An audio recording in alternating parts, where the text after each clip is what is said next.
মহাগ্রন্থ আল কোরআনুল কারীম এটা শুধু পড়ার জন্য কোনো কিতাব না। অন্যান্য আসমানি কিতাব এগুলো যেরকম পর্যায়ের ছিল এটা ওইরকমও না।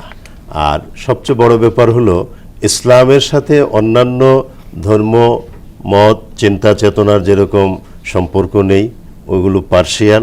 ইসলাম is the only complete code of life.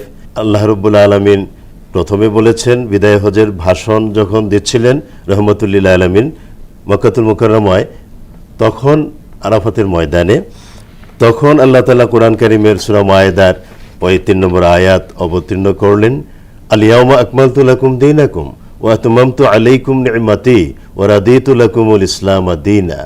আজকের এই দিনে তোমাদের জন্য তোমাদের জীবন বিধান, এখানে ধর্ম বলেন নাই, কমপ্লিট কোড অফ লাইফ বলেছেন, তোমাদের জীবন বিধান আদ-দ্বীন আল ইসলাম পরিপূর্ণতা দান করলাম, আমার যাবতীয় নিয়ামত তোমাদের উপর অর্পণ করলাম এবং ইসলামকে কমপ্লিট কোড অফ লাইফ হিসেবে আমার মনোনীত পূর্ণাঙ্গ জীবন বিধান হিসেবে আমি আল্লাহ এর উপর রাজি খুশি সন্তুষ্ট হয়ে থাকলাম। নিশ্চয়ই একমাত্র মনোনীত জীবন বিধান হলো ইসলাম এবং এটার স্মারক হলো আল কোরআন। এজন্য কোরআন হলো সামগ্রিক জীবন বিধান। কোরআন কারীম নিছক কোনো ধর্মগ্রন্থ না, ধর্ম এটার সামগ্রিক জীবন বিধানের একটা দিক।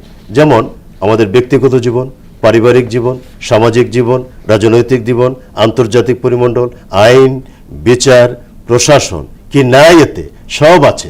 যা প্রয়োজন তাই আল্লাহ তাআলা কোরআন কারীমে দিয়েছেন এবং এর পূর্ণাঙ্গ ব্যাখ্যা হলো রহমতুল্লিল আলামিন মুহাম্মদুর রাসূলুল্লাহ সাল্লাল্লাহু আলাইহি ওয়াসাল্লামের পূর্ণাঙ্গ জীবন দর্শন। ওই কারণে আল্লাহ তাআলা স্পষ্ট কোরআন কারীমে বলে দিয়েছেন, লাকাদ কানা লাকুম ফি রাসূলিল্লাহি উসওয়াতুন হাসানাহ।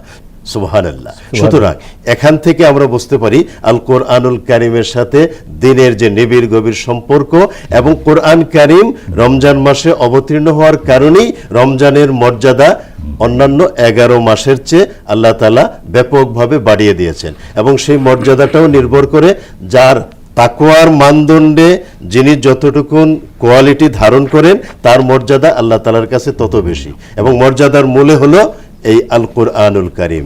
এই যে এত গুরুত্ব লাইলাতুল কদরের, এর একটা মাত্র কারণ, এটা এই রাতে অবতীর্ণ হয়েছে আল কোরআনুল কারীম এবং কোরআন কারীমের এই মর্যাদার সবচেয়ে বড় কারণ রহমতুল্লিল আলামিন মুহাম্মদুর রাসূলুল্লাহ সাল্লাল্লাহু আলাইহি ওয়াসাল্লাম, যে জন্য তাকে বলা হয় জীবন্ত কোরআন, কোরআনের বাস্তব